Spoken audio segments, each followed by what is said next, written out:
Now we're going to interpret the slope of a linear function. So I have two examples here. F of x equals 2x plus 1. I've circled the slope in blue. That's always the coefficient in front of the x. And I've circled the y-intercept value in red in both examples. So for the first example, we have that m equals 2. And in the second example, notice that it's just a negative. So when you have a negative by itself like that, you know then that your coefficient is actually -1. So in this example, m equals -1.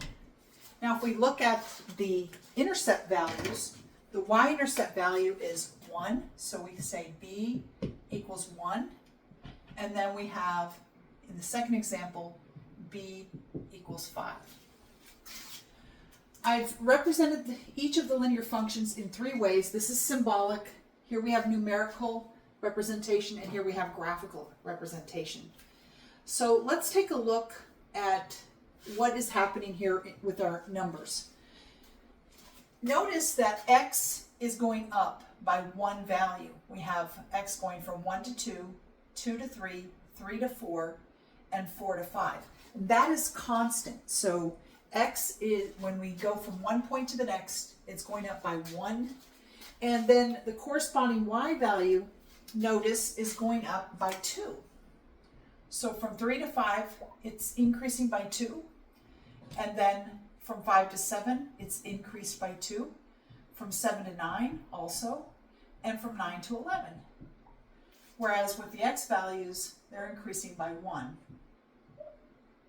Going from one x to the next.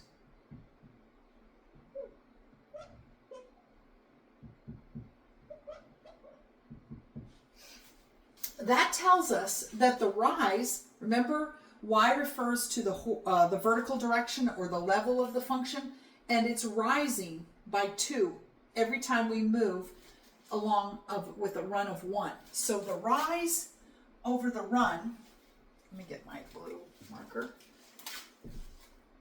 m equals 2 over 1 plus 2 over plus 1, which is 2. And we can see that right there is 2. Looking at our second example, we have the same thing. The x is increasing, going up by 1 every time as we move to the right. Oops. And the y values are going down by 1. So 4 to 3, we're subtracting 1. 3 to 2, subtracting 1 again. The point is, though, every time we move by 1, or x increases by 1, y decreases by 1. So we have the run and the rise. Now, because it's decreasing, we call it the rise, but it's actually going down, so it's falling. So that's because the slope is negative. So here we have, again, the slope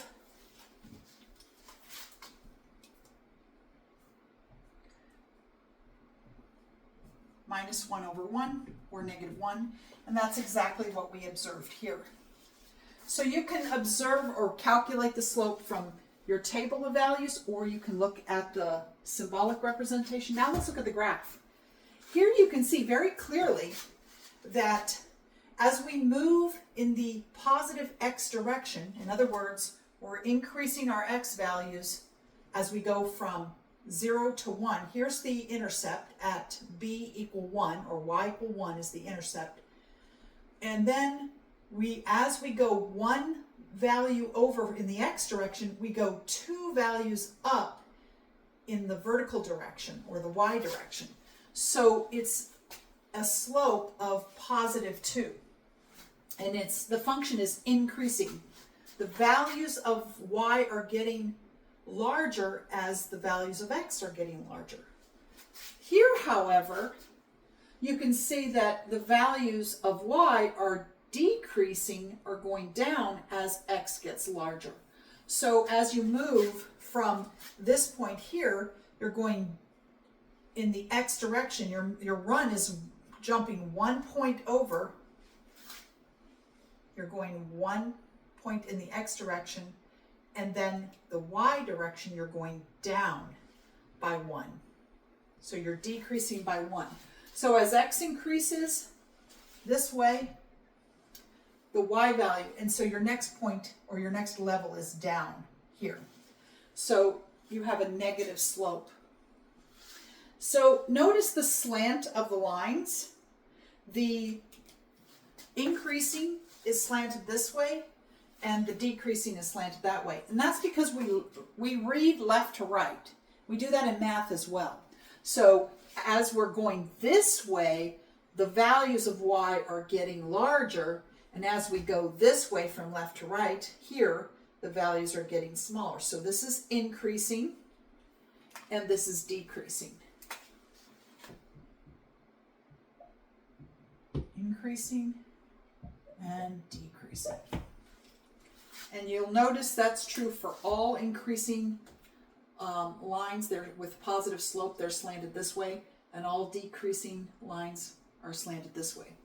If we were to go this direction, you could see that we would be rising, but that's the wrong direction. Just always read from left to right. So here we have, it's increasing and here it's decreasing.